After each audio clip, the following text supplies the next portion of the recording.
Hello and welcome to the modern teacher. ఈ వీడియోలో మనం లాస్ట్ మంత్ ఫిబ్రవరి 6న వచ్చిన టర్కీ అండ్ సిరియా ఎర్త్క్వేక్స్ గురించి డిస్కస్ చేసుకుందాం.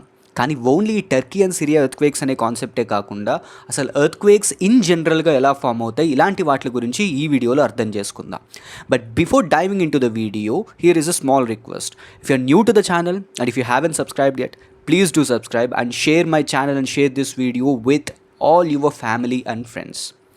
Right, let us start our video. First కొన్ని ఆర్టికల్స్ చూద్దాం. Earthquake death toll surpasses 50,000 in Turkey and Syria. So almost like 50,000 కంటే ఎక్కువ మంది ఈ ఎర్త్క్వేక్ డిజాస్టర్ వల్ల చనిపోయారు. So the disaster and emergency management authority of Turkey, so they claim that in Turkey alone more than 44,000 members chanipoyaru, and this number it is going to increase by many folds according to World Health Organization. And ee earthquake ki sambandhinchi oka humanitarian aid kinda India Operation Dost ane program ni conduct chesindi. So ee mission toti we started supplying humanitarian aid to Turkey and Syria. So Operation Dost, India's humanitarian aid to quake hit Turkey, and at the same time సిరియాకి కూడా మనం humanitarian ఎయిడ్ని, disaster response ఫోర్స్ని, వీటిలన్నిటిని supply చేసాం. So వీటిలన్నిటి గురించి ఈ వీడియోలో మనం డిస్కస్ చేసుకుందాం. But before that, what is an earthquake and అసలు ఈ ఎర్త్క్వేక్ అనే కాన్సెప్ట్ ఏంటి, ఎలా ఫామ్ అవుతుంది? Maybe if you are a person who studying this school, who are studying in 9th standard or 10th, మీకు ఒక కాన్సెప్ట్ ఐడియా ఉంటుంటుంది. So maybe you people might have studied it in your competitive books. Earth's internal structure.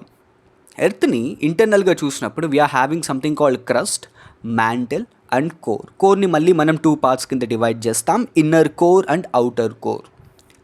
But here there is another one more thing. ఈ క్రస్ట్కి మ్యాంటిల్కి మధ్యలో ఎస్థెనోస్పియర్ అని చెప్పి ఒక layer ఉంటుంది. So this is a very very pliable molten structure.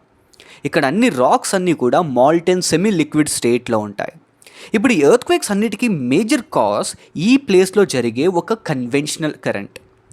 So వాటి గురించి discuss చేసుకుందాం. But before that let me tell you another one more interesting thing.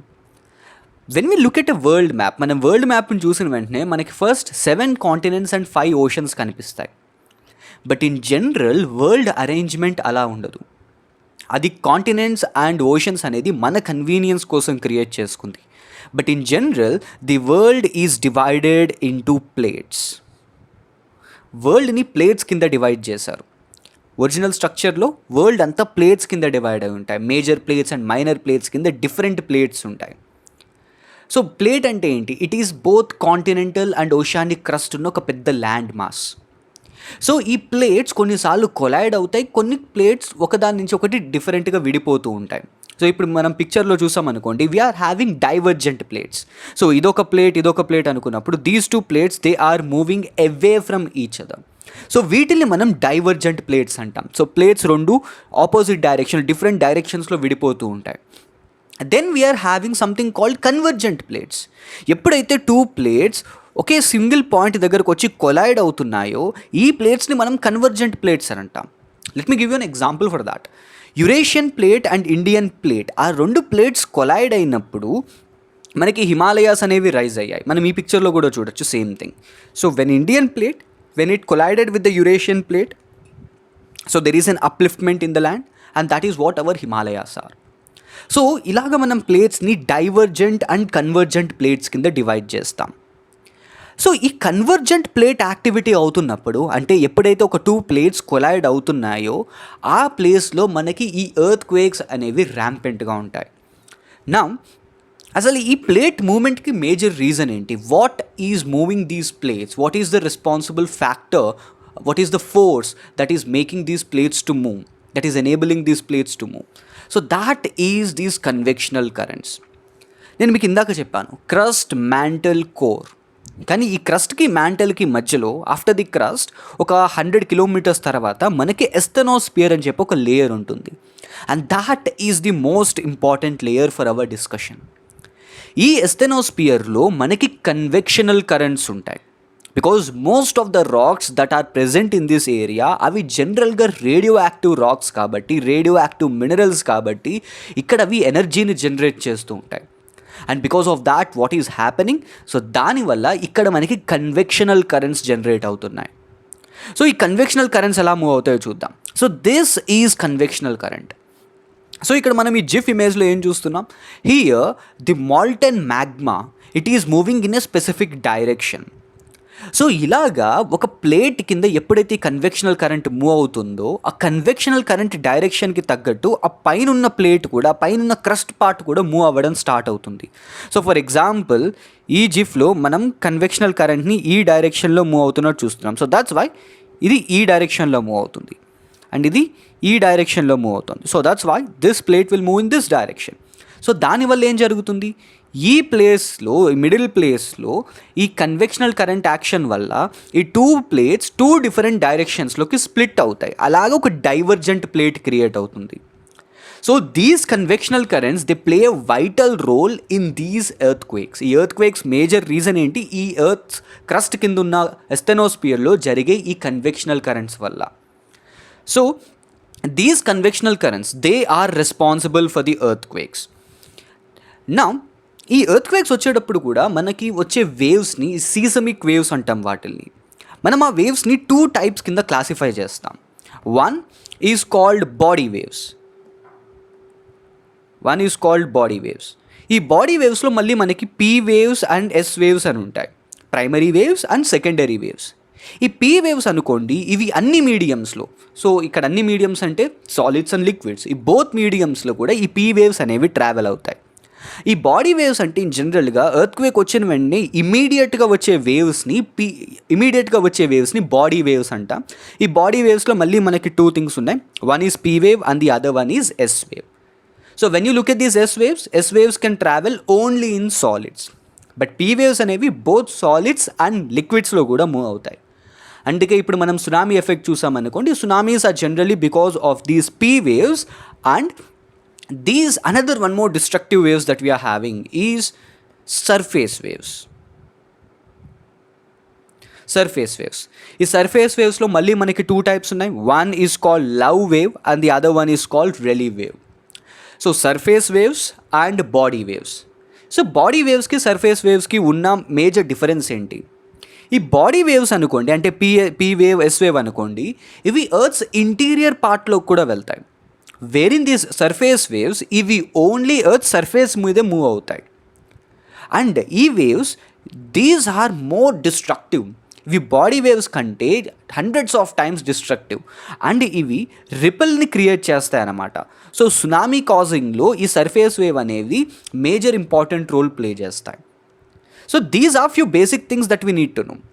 And ఈ ఎర్త్ క్వేక్కి సంబంధించి తెలియాల్సిన ఇంకొక పాయింట్ ఏంటి, మనకి ఇక్కడ టూ ఇంపార్టెంట్ టర్మ్స్ గురించి తెలియాలి. One is focus and the other one is epicentre. Focus and epicentre. ఈ ఫోకస్ అండ్ ఎపిసెంటర్ ఏంటి, ఇప్పుడు ఏదైనా ఒక ఎర్త్ క్వేక్ వచ్చింది అనుకోండి, అదేమి సర్ఫేస్ మీద రాదు, దాని ఫోకల్ పాయింట్, దాని మెయిన్ ఏరియా, దాని హైపో సెంటర్ ఎర్త్స్ క్రస్ట్ కింద ఉంటుంది. అంటే ఆ టెక్టానిక్ యాక్టివిటీ జరిగిన ప్లేస్లో ఉంటుందన్నమాట. ఏ ఎర్త్ క్వేక్ కూడా డైరెక్ట్గా సర్ఫేస్ మీద రాదు కదా, కంపల్సరీగా ఎర్త్స్ క్రస్ట్లో వస్తుంది, కింద క్రస్ట్ ఇంటీరియర్ పార్ట్లో వస్తుంది. ఆ ప్లేస్, ఏ ప్లేస్లో అయితే ఈ కొలీజన్ ఇంపాక్ట్ ఫస్ట్ వచ్చిందో, అంటే ఇక్కడ మనకి టూ ప్లేట్స్ ఉన్నాయి, ఈ టూ ప్లేట్స్ ఫాల్ట్ వల్ల ఒక ఎర్త్ క్వేక్ వచ్చిందని అనుకుందాం. ఈ ప్లేస్లో, ఆ కొలీజన్ జరిగిన ప్లేస్లో ఇంపాక్ట్ క్రియేట్ అయిన ప్లేస్ని మనం ఫోకస్ ఆర్ హైపో సెంటర్ అని అంటాం. Focus or hypocentre. And ఈ ఇంపాక్ట్ ఏ ప్లేస్లో అయితే ఫస్ట్ సర్ఫేస్ మీద కనిపిస్తుందో, అంటే ఎర్త్ క్వేక్ జరిగేది లోపల, ఆ కొలీజన్ జరిగింది లోపల, ఆ ఇంపాక్ట్ ఫస్ట్ క్రియేట్ అయింది లోపల, ఆ లోపల ఉన్న ప్లేస్ని మనం ఫోకస్ ఆర్ హైపో సెంటర్ అంట. అండ్ అది కనిపించే resultant area on the surface, దాన్ని మనం ఎపీ సెంటర్ అని అంట. So these are two important terms that we need to remember, hypocentre and epicentre or focus and ఎపీ centre.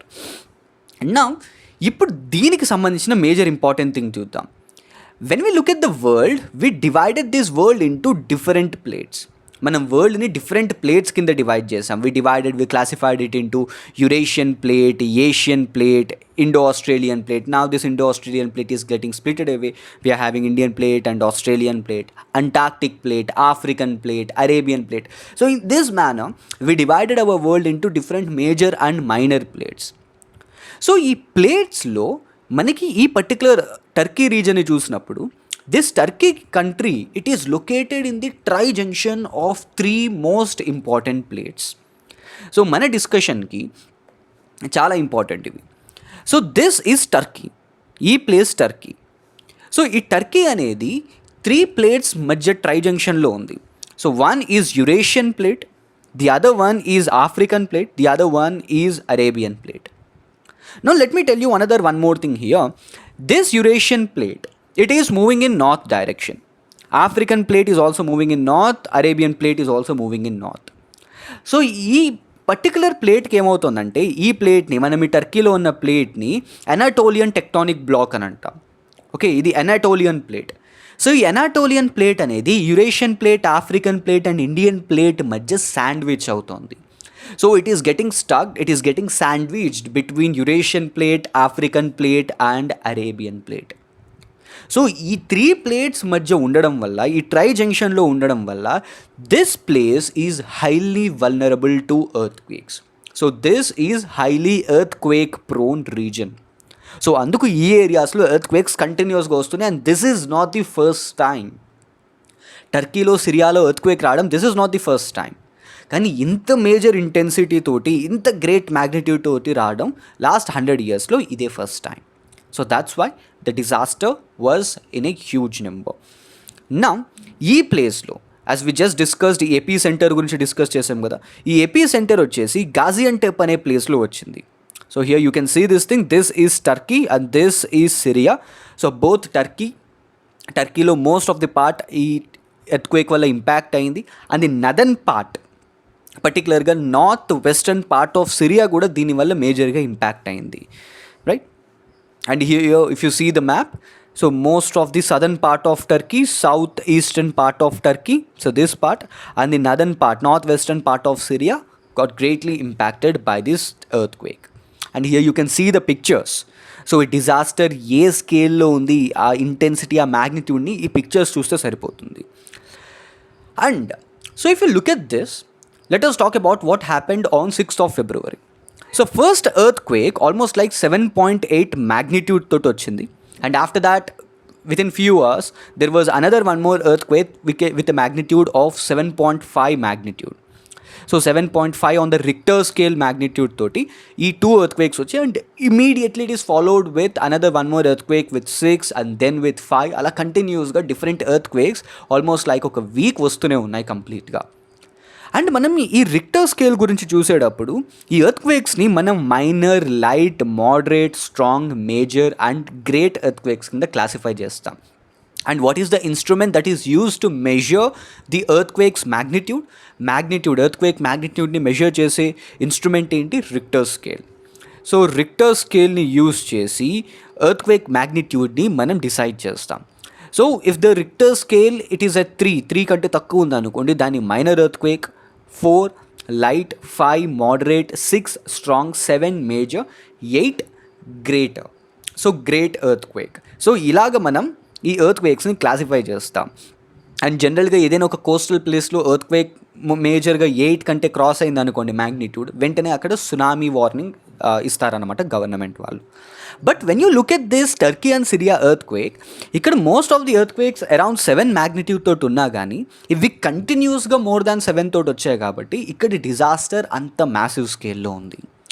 And when you look at this Turkey, more than 95% of the Turkey's land mass it is prone to earthquakes, while about the third of country is at high risk, and including the areas of the major cities like Istanbul, Izmir and ఈ reasons అన్నీ కూడా ఈ Anatolian ప్లేట్లో ఉన్న major cities అన్నీ కూడా ఈ earthquake prone ఏరియాసే, right?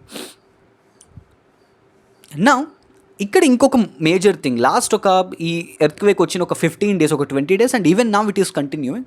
There is a person called Frank Hoogerbeets, right? He is a scientist, he is a geologist from Dutch, he is from Holland. So ఈయన ఈ ఎర్త్క్వేక్ని ప్రెడిక్ట్ చేశాడనమాట. Let me show you that tweet. He said that it is on 3rd of February.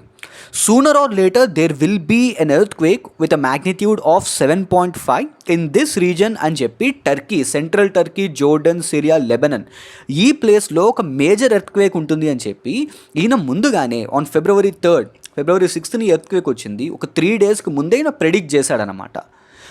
దాని తర్వాత వచ్చిన major question ఏంటి అని అంటే, can these earthquakes be predicted? ఎర్త్క్వేక్స్ని ప్రెడిక్ట్ చేయడానికి ఛాన్స్ ఉందా?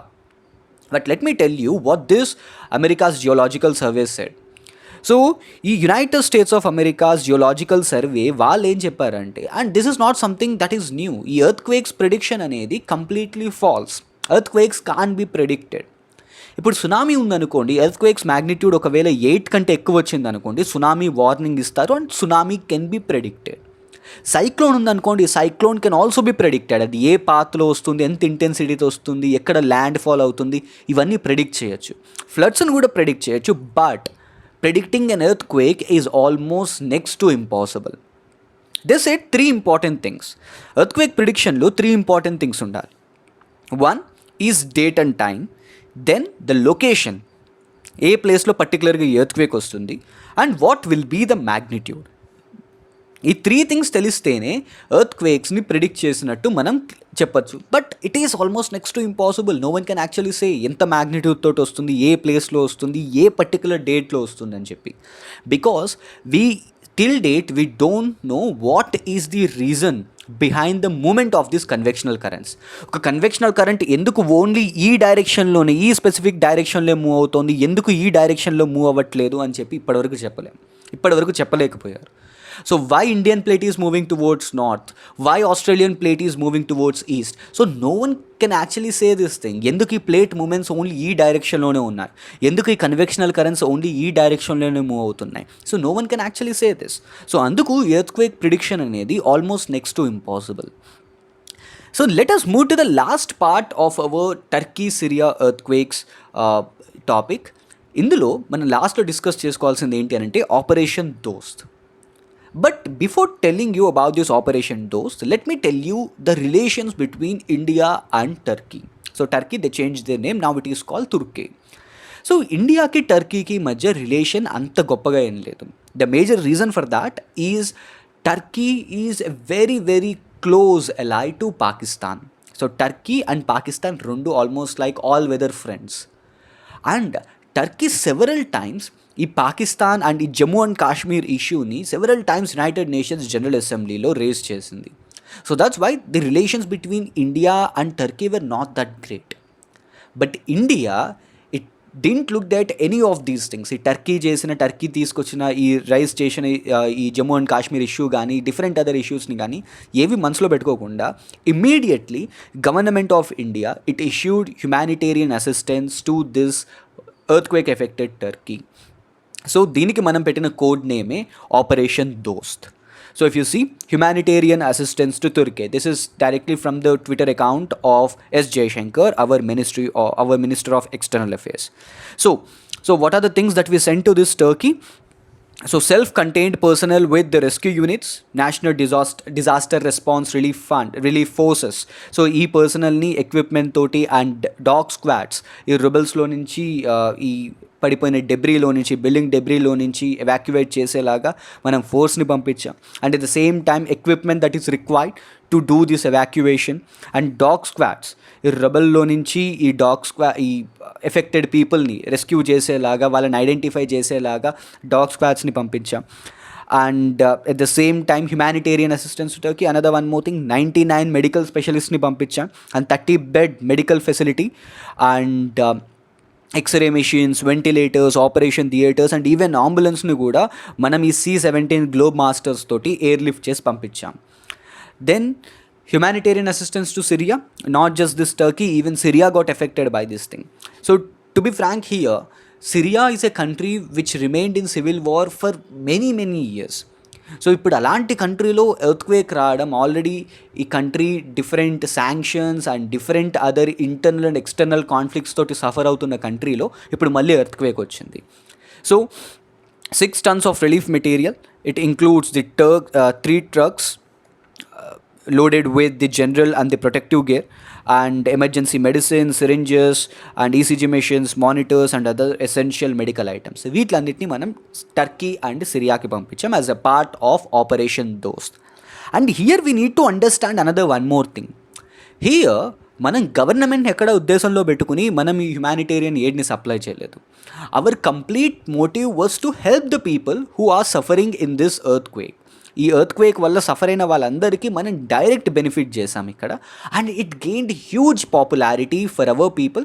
అండ్ కంప్లీట్గా ఇది ఒక సాఫ్ట్ డిప్లొమసీ, ఒక సాఫ్ట్ పవర్ కింద యాక్ట్ అయింది. And here, if you see, here we are having Firat Sunil. He is Turkey's embassy to India. He's Turkey's ambassador to India. Dost is a common word in Turkish and Hindi. We have a Turkish proverb. So he said the Turkish proverb, which translates to a friend in need is friend indeed. And he thanked our country. So this is something, it created a very good opportunity for India to maintain good relations with Turkey. But if not with the Turkey's government, at least with the people of Turkey, and it gained huge popularity and it developed a very great soft corner towards Indians in Turkey. ఇంత జరిగిన తర్వాత we will expect that the condition or the relations between India and Turkey will pacify, right? But what happened? Just this is again a news which happened few days back. Turkey United nations human rights కౌన్సిల్లో మళ్ళీ ఈ కాశ్మీర్ ఇష్యూని race చేసింది. So దాని తర్వాత న్యూస్లో ఎక్కువగా మళ్ళీ రిపీట్ అయిన న్యూస్ ఏంటి అని అంటే, the Turkey betray India after operation Dost. So if you see this article, Turkey backstabs Dost. So there is a question mark because Turkey is having its own issues. But we need to understand another one more thing. ఇక్కడ నీకు ఇందాక కూడా చెప్పాను, we didn't help the government of Turkey. Our motive was not to work in favor of Turkey's government. Our complete target is to rescue the people of Turkey. So that was our main aim and we did that. మనం ఇలా Turkey ఈ విషయాన్ని ఆపేస్తుంది, కాశ్మీర్ గురించి హెచ్ఆర్సీలో మాట్లాడదు, ఇలాంటి వాటిని మనం ఉద్దేశంలో పెట్టుకుని ఈ వర్క్ ఏం చేయలేదు. But main objective of our operation Dost is to help these people who suffered a lot with these earthquakes, right? So here I'm having few questions. I'm going to display those questions. You can drop answers for these questions in the comment section. First one, and what is the capital of Turkey? Turkey. So here I'm having the city names: Ankara, Istanbul, Gaziantep, and Bursa. So one anipeti, you can drop. You can directly give the answer for this. Next, the point of origin of earthquake below Earth's surface is called. So దాన్ని ఏమంటారు? Epicentre, focus, fault or block. అంటే earthquake origin point below the earth surface కింద ఉంటే దాన్ని ఏమని అంటారు? Epicentre, focus, fault, block. Then what is the instrument used to measure the intensity of an earthquake? So earthquake ఇంటెన్సిటీని measure చేయడానికి use చేసే machine పేరేంటి or instrument పేరేంటి? Richter scale, barometer, Mercalli, or none of the above. Then the last question, Turkey falls in the fault line of San Francisco, California, Anatolian, Himalayan. Right, so this is the fourth question and this is the end of the video. So see you again in the next video and we are going to continue with our current affairs, weekly, fortnight and monthly current affairs soon. So if you're new to the channel and if you haven't subscribed yet, please do that and share this video with maximum people. And see you again in the next video. Signing off, your